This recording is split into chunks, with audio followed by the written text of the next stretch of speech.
Cette présentation est consacrée au concept du moi-peau, un modèle développé par le psychanalyste Didier Anzieux.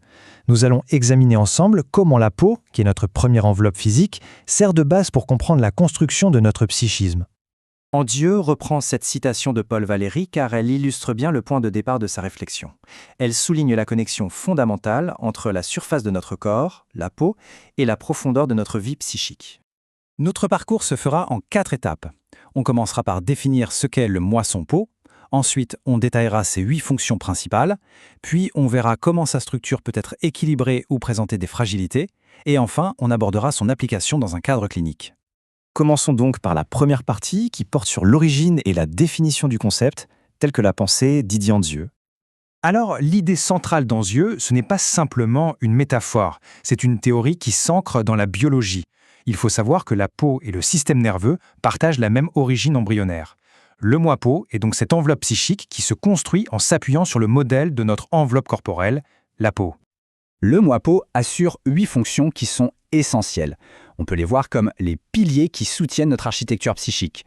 Il est important de comprendre qu'aucune de ces fonctions n'est plus importante qu'une autre. Elles fonctionnent ensemble de manière interdépendante. Le premier de ces piliers, c'est la substance. Pour le corps, la peau donne une forme, une tenue. Eh bien pour le psychisme, cette fonction donne le sentiment d'une cohésion interne, la sensation de tenir ensemble.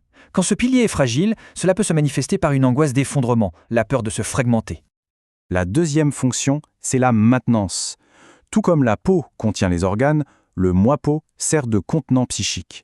Il retient nos pensées, nos émotions. Une fragilité à ce niveau se traduit souvent par un sentiment de débordement, l'impression que tout nous échappe.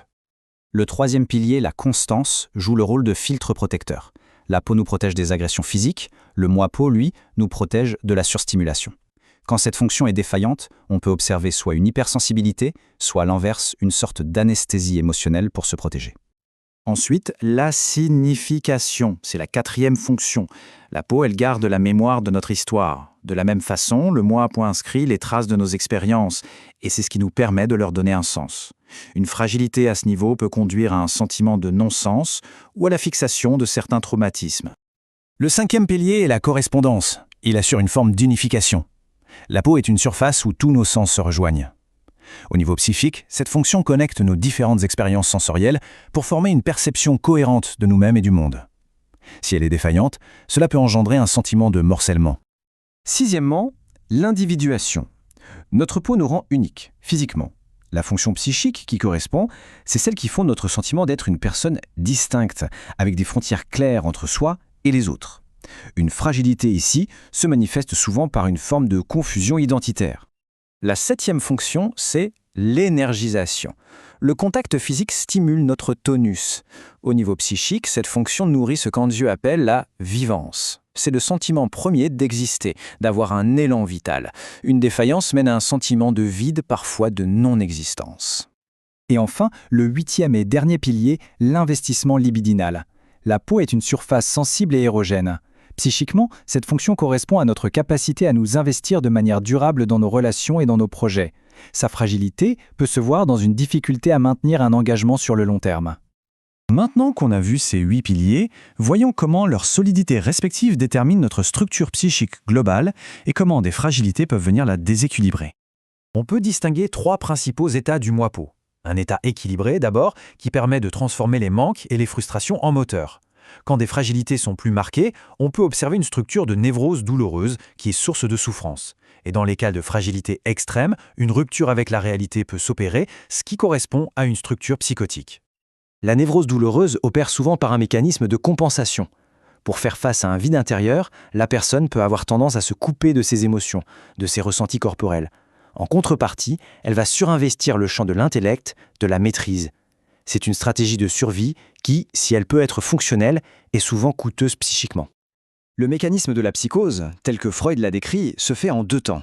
Il y a d'abord une perte de contact avec une réalité jugée insupportable, et ensuite, pour ne pas sombrer, le psychisme construit ce qu'on appelle une néo-réalité, c'est-à-dire un délire qui vient remplacer ce qui a été dénié. Pour terminer, voyons comment ce modèle peut avoir une application concrète dans un cadre thérapeutique. Ici, l'idée n'est pas que le thérapeute remplace une figure parentale. son rôle est plus spécifique. Il va fonctionner temporairement comme un moi-peau auxiliaire.